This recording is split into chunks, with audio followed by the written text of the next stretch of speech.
Well, hi, everybody, and a happy Monday to you. It's 1 week and 1 day from the big election. And again, I think we have a special treat for you. We got Bryan, political expert, great political reporter at CBS who retired a little over a year ago. And he's going to give his insights in just a couple of seconds. Let me just talk briefly about we don't have any numbers, at least I don't have any numbers for you about the coronavirus, only to tell you that LA is somewhat stable. They had a little bit of a peak a couple of days ago. Slowly but surely things are reopening a little bit, but again, we're Halloween, Thanksgiving, Christmas. It is not going to be business as usual, and you're not going to have any victory parades for the Lakers or the Dodgers if they go on to win the World Series anytime soon. We just have to hunker down and bear with it. Life has changed dramatically. Speaking of life-changing events, well, we'll see what happens a week from Tuesday. What can we expect? What's happened so far? What's going to happen in the next 8 days up until Election Day? Well, here's Bryan, the expert on it. Okay, we're 8 days away now, and I heard on the internet, and I caught a glimpse in the paper this morning, that Trump is going to put all stops out. It's going to be basically a scorched earth last 8 days. What could he possibly do? Well, first of all, he's doing rallies. I mean, like crazy. I mean, he's doing 3-4 rallies a day. This is a guy that just had the coronavirus a few weeks ago, and he's full blast. I think that's what he meant by that. He's going to leave no stone unturned. Maybe he'll have some surprise. I mean, you don't know with him, right? I mean, he could come up with something, in the last week, and just try to shock people or whatever, get their attention. Certainly, that's why you just can't say for sure. Yeah, the polls look a certain way, but hey, they looked a certain way 4 years ago too, right? Yeah, well, that's a good point you brought up, because 4 years ago they didn't have him winning at all, not a chance. I mean, really, there was one or two way out there polls that gave him an outside chance, but nobody paid attention to that. Yeah. And then, of course, I go back in studying history, 1948. I mean, Truman was done so bad that he didn't have enough money to campaign the last week or so. He had to borrow money from all of his friends and what have you. That's right. And he pulled it off. Yeah. Do you see a Truman Dewey again? The president is very unpredictable. You just don't know. I mean, from day to day. How bad does he have to get beat before he's going to say, okay, I concede? I think it would have to be a landslide, double digits, double-digit win, Short of that, he won't concede, you think? I don't think so. I mean, again, it's hard to tell with him, because so much of what he does and says is sort of just the spur of the moment, I'm not sure that he's got everything planned out in this particular area. But I think it would have to be a pretty significant win on Biden's part, and I think he would have to win a lot of these states that are, the ones that are really up for grab: Wisconsin, Michigan, Pennsylvania. Right. The numbers there look pretty good for Biden right now. But again, there's always that doubt because of what happened last time. You've covered a lot of campaigns, and as a young kid, you watch this all the time. Have you seen anything like this in your life at all? No, nothing even close. No, not at all. No. I would say this election, I think, in my mind, is more than just a regular presidential election. This is who are we? And we are going to find out who we really are, not just as a country, but as a society, as a culture. I think this really sort of covers it all, I think, and I think it's profoundly important, this election. We hear it all the time. Well, this is the most. Yeah, everyone's the most important election, right? Right. But this one really is, and I've never seen anything like it in my 70 years or so, and I don't think many people. We've had big issues, the Vietnam War, and presidents being thrown out and impeached, but I think this really goes beyond that. Like I said, because so much of what the president does, it's more than just this issue, and this issue. It's personal, And I think this is a referendum on President Trump more than anything else. Don't mean that to demean, Mr. Biden, but I think this is really this is a vote about yay or nay on Trump and on the coronavirus. As someone said, it's the issue of good and evil. Is that a little too hard to say? You can certainly look at it that way as well. I'm sure a lot of people do on both sides, probably, right? Yeah, there's no doubt about that. Yeah, and that's how deep it goes. It's personal. This is, divided households. Yeah. It started fights. Yeah. It's gotten people who are friends don't talk to each other anymore. That's right. You're right. And I can't. Families. Yeah. I can't recall the last time there was this much emotion. I know, I can't either. And the thing that's going to, I think, be disappointing to many people is that unless we're wrong, I don't think, how midnight, 1 o'clock in the morning, you can go to bed and know who won. Yeah. I don't think you're going to have that this time, unless it's a landslide. Probably not. I mean, I think the only way you're going to do that is if it's a landslide. Yeah. And we probably won't know that right away. You don't think so? I was going to ask you, as you're sitting there watching, to the viewers sitting at home, what should they look for to know if it's going to be a landslide and a winner can be declared? We'll know it's a landslide pretty early because a lot of the states in the east, not necessarily the northeast, but the southeast and the Midwest, that's Trump country. And if he is not doing well there, then we'll know that. I think we'll have a pretty good idea. This is not going to be a good night. On the other hand, if he does better with the East Coast, northern East Coast states, and really makes some movement in their direction with the numbers coming out and the votes being counted, then I think it could go the other way. What state would tell me, oh my God, he's got a shot? What state does he have to win? Well, some of the early states, Pennsylvania, as we mentioned, Pennsylvania, Wisconsin, Michigan, Texas. If Texas actually went to the Democrats, I mean, that would be huge. That'd be a landslide right there. So we'll know. Yeah, Florida, how big is Florida? Florida is very big too, very big. But I think. Trump put a lot of time in there, and I think he's got a pretty good chance of winning Florida again. But again, if he doesn't, then again, that's not very good news. He's got a lot of senior citizens that are very supportive of him. A lot of folks who came from Cuba that are very supportive of him. And a lot of the northern part, the northwestern part of the state, the panhandle there, that's Trump country, So he's got a lot of advantages in Florida, that you might not necessarily see right off the bat. 60 Minutes last night. Good, bad, indifferent, or what? I thought it was good. I thought it was informative, more so in some respects than the actual debates were. But I thought it was pretty well done. Did he come across as a top-notch presidential person in the interview, in your opinion? Again, I don't know that it really moved the needle. I thought he did. I thought he did okay. I thought it'd be much more of a dramatic type of thing. I was waiting for something more drama than what I saw. Yeah, that's right. Yeah, and that's how I saw it as well. Okay, because I thought maybe it was me looking at it the wrong way. No, I don't think so. Okay.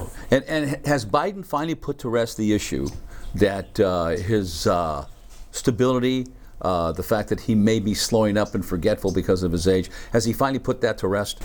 I think he has for the most part. He had a couple of slips in the last debate, where he sort of went off or got confused, and he made the comments about oil that got him in a little bit of trouble, toward the end of the debate. But I think so. I mean, I thought he did pretty well in the two debates, and I thought he did well last night, So there won't be anybody still saying to themselves, I can't vote for Joe Biden because I don't think he's mentally fully there. I mean, there may still be some, just based on his age and some of the things.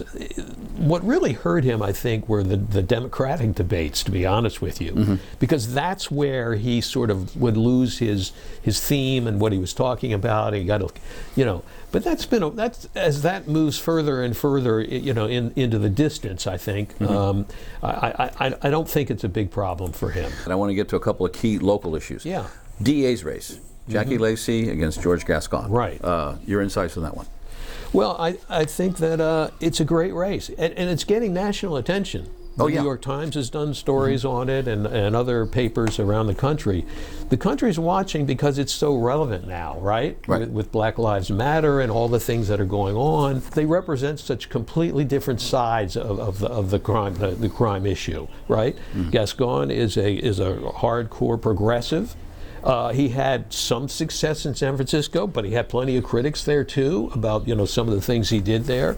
On the other hand, Lacey is seen by some as like the old school, and she had, some people feel she had opportunities to change things a little and become a little more progressive. She didn't do very much, just a couple of things sort of around the edges. So I think it's a terrific race. Would you be surprised if a Gascon beat her? No, I would not. Under the current circumstances. But would you be surprised if Lacey pulled it out? No, I wouldn't be surprised. Okay, so you're on the fence. It's that close. I think it's pretty close. Okay. I think that's not. I'd be surprised if that's a landslide on either side. Right. I don't think it's going to be. I think it's going to be down to the wire. And that's another. And it could take a few days to figure out who's going to win that one too. Yeah, you took the words right out of my mouth. That's another one. You may be another 2 weeks, 3 weeks before. Yeah. It's a great race. I mean, it really is, and it's really important. The other one that's getting a lot of attention is Herb Wesson and Holly Mitchell. Right. Your district. Yeah. Any insight on that one? Yeah. I think in some respects it's not too far from what we were just talking about with the district attorney race. Right. Because Herb Wesson is a guy who's always had very close relations with law enforcement. And the sheriff's department, not the department, but their union, Sure. Their political arm of those who work for the sheriff's department have put $500,000 into supporting him. And I think on the other hand, Mitchell, I think represents again the more progressive approach, to governing, and I think she's making some headway because, unfortunately for Herb Wesson, when everything broke out with the shootings and the killings and the Black Lives Matter, all of a sudden in that district, being associated with law enforcement is not necessarily going to be something that's going to help you. Yeah, it was a bad thing. I mean, you don't want to be endorsed by the police. That's right, and that's why he's not putting these out. This actually came from the firefighters. Right. But you don't see any police officers on the material now, right? Yeah. You see firefighters. That's different. Very much so. And one other race, Mark Ridley Thomas, who's leaving that position because of term limits, is running for a city council seat. Right, against Grace Yu. Right, yeah. And who's a strong advocate in that area. She's well known. Yeah. And Mark Ridley Thomas has made it clear. I mean, he said very, very clearly, I'm here for 2 years because I'm going to run for mayor. Yeah. Do people even know that he said that, or do they care? No, I don't think so. Now, that race has gotten very personal. And it's bing, bing, bing, bing, bing. The problems he had with his son and USC, and whether there was something going on there. It was investigated, by authorities, and some of the other situations. I think it's a good race. I expect him to win that. I would be very surprised if he doesn't win. Well, he's a powerful name. Yeah, he's got great that's connections. Right. Yeah, but these days sometimes that can work against you too. With all the things that are going on now in the political world, sometimes people think, let's just let's get a fresh face in there, okay? I mean, these guys are political hacks. I'm not saying they are, but I'm saying that's what some people, how they see them. But it's very true because he's made it clear that he wants to be mayor one day. Yeah, and it's be a perfect stepping stone. And he was on the city council a while ago. He went from the council to Sacramento and then Board of Suits. So he can only do one more term. That's it. Yeah, correct. Which adds to the speculation that, he's not doing this for the 4-year term. He's doing this to step into the next level, which would be the mayor. Yeah, 2022. Yeah. People aren't talking about it now because, it'd be putting the cart before the horse. But if Biden-Harris wins, the governor will have to choose a senator to fill the term for Kamala Harris. Yeah. Any ideas who it might be? Oh boy, that's a tough one. You have a name that pops out? I'd have to think about Well, that. let me ask you, is there any chance that Garcetti would do it? I don't think so. No? I'd be very surprised, you know. I would, yeah. I mean, Okay. I guess Becerra? Javier Becerra? maybe that would be. Man or woman? I think more likely it would be a woman. Okay. Yeah, I do, and I think it might be a woman of color. Yeah, Okay. Yeah. Karen yeah. Bass? I think if I had to put a list, I think she would be very high on the She'd be list. number one? Okay. Maybe not one, but very high on the list. You know. Who else would it be? Any other names come to mind? Boy. I'm sorry. I'm not. Don't be sorry. I mean, it's just yeah. it's something that a lot of people don't talk about because But that's a very significant. It is. That's a key spot. Oh yeah, yeah, definitely. Now you would know more about this than I, but could the governor name himself and step down as governor and become a senator? Well, maybe he could. I haven't looked that up, but yeah, I guess that's possible, right? It's been a most intriguing year. Your world of knowledge is sorely missed on television. That's why I'm glad that we're doing this. Does this anyway? This election, Trump against Biden, with Barrett, she's going to be confirmed probably this week. Yeah. All right. Will Trump have the power in any way to finagle this to get to the Supreme Court, much like 2000, and he becomes president based on the Supreme Court vote? That's certainly one of the many possibilities, and believe me, it's not the first time that I've heard that. It's not impossible. No, it's not impossible. No, not at all. Likely? Is it very likely in your opinion? No, I don't think it's likely. Okay. Yeah, I don't think it's likely. Okay, and the final point, I can't let you get away without this. Give me your prediction. Who wins? When do we know it? And is there going to be a nice, easy I thought we weren't going to ask that, right? I fooled you. See how he is? Gotcha. What do you think? If the election was held today, I think Joe Biden would win. I don't think it would be a landslide. I think he'd win by 5 points, maybe. But because of who he's running against, and the possibility of almost anything being said or done in the next 8 days, I wouldn't make any large bets on that. Stay tuned, folks. That's right. Yeah. We'll be back with more.